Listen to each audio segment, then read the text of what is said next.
Hi-ho everyone, my name is Mr. Fruit, and welcome to a video you wouldn't normally expect to see from myself. Today, I'm going to be talking about my hands-on time with Destiny 2 Renegades because I think my perspective is a more unique one among those that also got the chance to play it early and will be posting their impressions and gameplay. I got the chance to go to Bungie headquarters in Seattle earlier this month. They have 2 days to check out the upcoming expansion, and for the sake of full transparency, they paid for both my flight and hotel, but not for any video coverage or opinion. If you hear out the entire video, I think you'll believe me. This video contains all my own thoughts, opinions, and experiences. First, if you're unfamiliar, Destiny 2 Renegades is their first crossover expansion, with it being heavily inspired by and worked in collaboration with Star Wars. All the gameplay you'll see during this video is gameplay I captured while at the event, and does not include any major story spoilers. Now, the reason I believe my input to be a little more unique at this juncture is because if you know who I am, then you know I've been playing Destiny since the PS4 beta in 2014. You know that my channel got its kickstart from Destiny, and that I've posted more than 1,000 videos between Destiny 1 and Destiny 2. And most importantly, you'd know that I've been disenchanted with the franchise for some time now. So you can imagine my surprise when I was invited to this event, considering the last time I was invited to Bungie was for Curse of Osiris. Admittedly, I was most excited about this opportunity because it meant I got to see some people in the industry I hadn't seen in years, or the opportunity to meet entirely new folks. After all, if it wasn't for that first Destiny 1 capture event they invited me to, I don't think I would have ever met or become as good of friends as I am now with people like Dado or Mtash. So that should give you an idea about where my head was at. I was more excited about everything involving the trip except for the part where, well, we would be playing Destiny 2, simply because I was managing my expectations. Destiny 2 hasn't gotten me excited in a really long time, outside of a few exceptions. The final shape being one of those. I really started to fall off the wagon around Shadowkeep, and sparsely played up until Witch Queen. That felt like a turning point at the time and was hitting all the right notes. Not only that, but all my friends were back on and enjoying it, and I know many of you can agree that that simple matter of fact can make a game so much more enjoyable.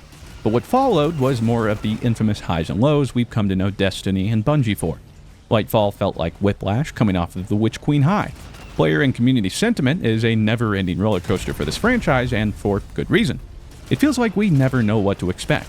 When things seem to be headed the right direction, the future seems bright and limitless, but just as soon as we expect to see the game reach greater potential, it veers off course and we're back in the "it's so over" phase. And just so we're clear, this isn't recency bias talking. We've had this song and dance since the release of Destiny 1.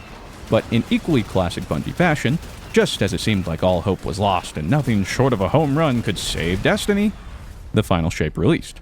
Myself and most other Destiny players were eating good. It felt like a proper send-off to the Light and Darkness saga they've been telling for a decade, and perhaps a promise of what's to come, because after all, it kind of felt like that was the end. Now, fast forward over a year later, and I don't need to tell you just how down bad the entire community is. Sentiment is at an all-time low. Player count is at an all-time low. And a lot of people, myself included, are still waiting for Bungie to give us a reason to love Destiny again.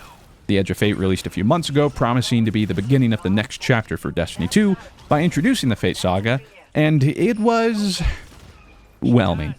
It didn't feel like the kickoff to this next big great thing that Destiny needs. Because while there are many of us burnt out or putting Destiny aside for the moment, I want to make it clear why I'm not engaging with Destiny the same way I used to. I've sung their songs and danced their dances enough times now that I know what to expect, and frankly, I've had my fill. They were fun for a while, but now I need something else. Something to surprise me. I think that's the biggest factor for me. Destiny hasn't surprised me in a long time.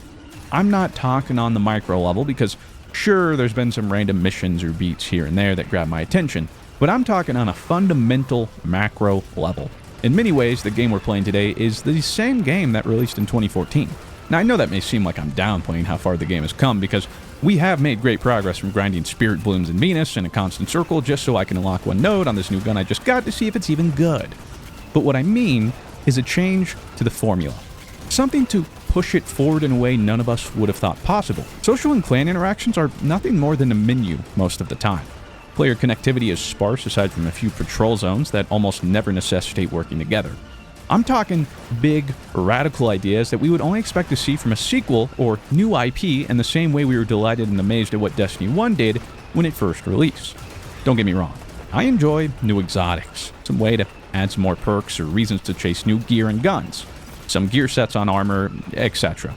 But for me, and I want to make it very clear, I'm talking exclusively for me, not claiming to be talking for others. I need something else to reel me back in, because everything else feels like a band-aid fix that remains novel for a short amount of time. Some have asked me then what that would be, and honestly, I don't know. I don't claim to know, nor that I could do it any better. Honestly, it would be one of those things that I never knew I needed until I had it. It's hard to know what exactly I'm missing until someone shows me. What would Destiny look like with truly open worlds? No instance zones. With world bosses that shook the earth and alerted every guardian on the planet to come aid in its defeat. Clans and social systems leaving you immersed and proud to be a part of them. What would a trading economy look like? What if the Division's survival wasn't Destiny? What if My Little Pony absorbed the darkness and farted evil rainbows across the cosmos? I have no idea. I'm not saying any of those are good ideas, except for maybe the My Little Pony one. All I'm saying is that Destiny has become predictable and formulaic. Now, this is coming from someone who's been with the franchise for a decade. For newer players, there's so much to do and experience that you probably just think I'm some old fart yelling at kids to get off my lawn. And maybe I am. And that's the long version as to why I was managing my expectations headed into this Renegades capture event. Edge of Fate wasn't that next big step for Destiny 2, and many other players seem to agree. So, while I was hoping Renegades would perhaps delight and surprise, I was trying to be realistic, especially since so many of the things they tried to implement or change system and progression-wise in Edge of Fate fell flat. Realistically, that's not a lot of time to be able to assess, react, and take action. So, after my hands-on time with Destiny 2 Renegades, I can confidently say that it's more Destiny 2. For some of you, that's great. For others, not so much. You should probably be able to discern what I mean by that, given all the context I gave right before this, but I'll be as plain as I can. If you're enjoying and grinding Destiny 2 right now, and what it has to offer, you will continue to enjoy and grind Destiny 2. If you've never played Destiny 2, and this would be your first time playing, frankly, I think there's a ton for you to enjoy and grind. But if you're like me, someone who has played this game for a considerable amount of time, over a long period of time, and looking for that next thing to pull you back in, I don't think this is it. I had the same sentiment towards Edge of Fate. Now, this is a gross oversimplification of everything the DLC has to offer you, but that was my takeaway, and why I already know Renegades won't be making me log into Destiny 2 past the first week or so. If you want the nitty-gritty details, all the information about new loot or perks or even deep dives into some of the new modes like Bounty Hunt, there are a lot of other creators and press at that event who I know will do a phenomenal job at making those. And that's why I'm posting this. I don't do that kind of content, and furthermore, it wouldn't be half as good. What I can do is give some overall impressions though, because it's not like it was all bad. In fact, I feel I should specify, nothing I played was bad, truly. But it was more or less exactly what I have come to expect from Destiny, and that comes both with the good and the bad. Some of the high notes for me personally were the environment designs.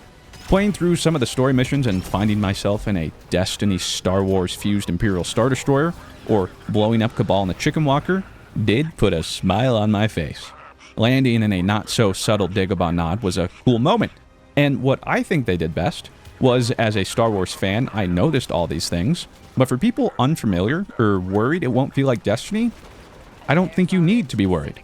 I think they did a great job of blending Star Wars into Destiny, and not the other way around. I'm sure some will disagree, but I thought it was pretty tasteful. Music was also a big standout.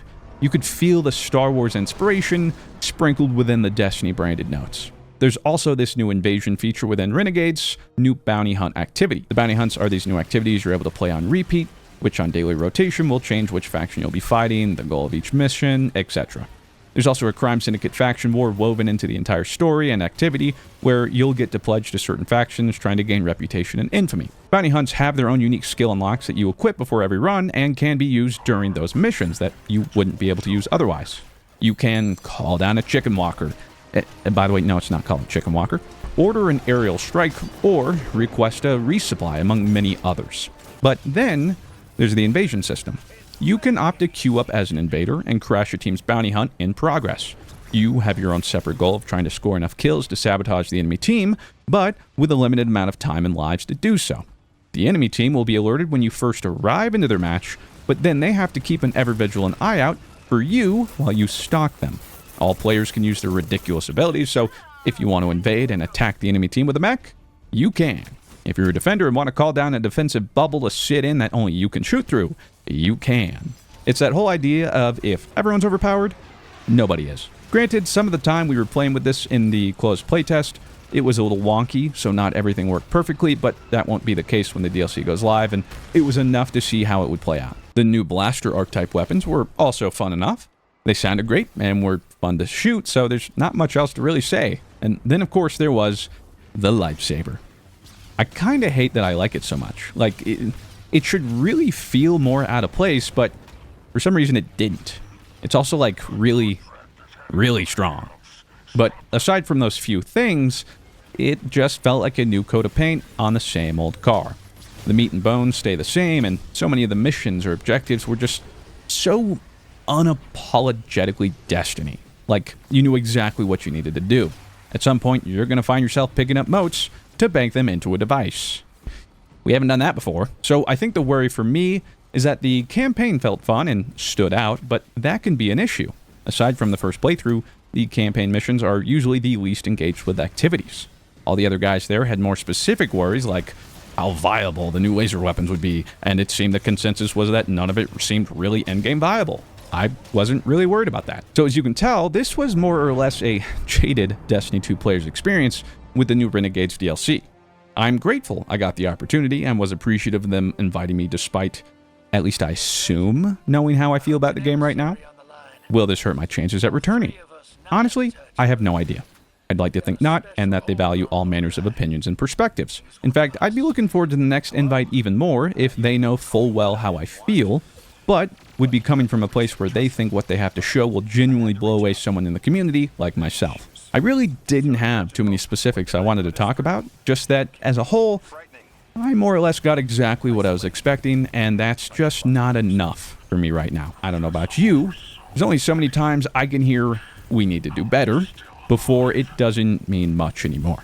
Actions really do speak louder than words, and I'll be keeping a close eye hoping that someday, maybe not soon, but that someday, Destiny becomes that game I love and want to grind again. If you enjoyed this video, I think you might enjoy this one. With that said, thank you very much for watching. Have yourselves a fantastic day. I'll talk to you in the next one. Farewell.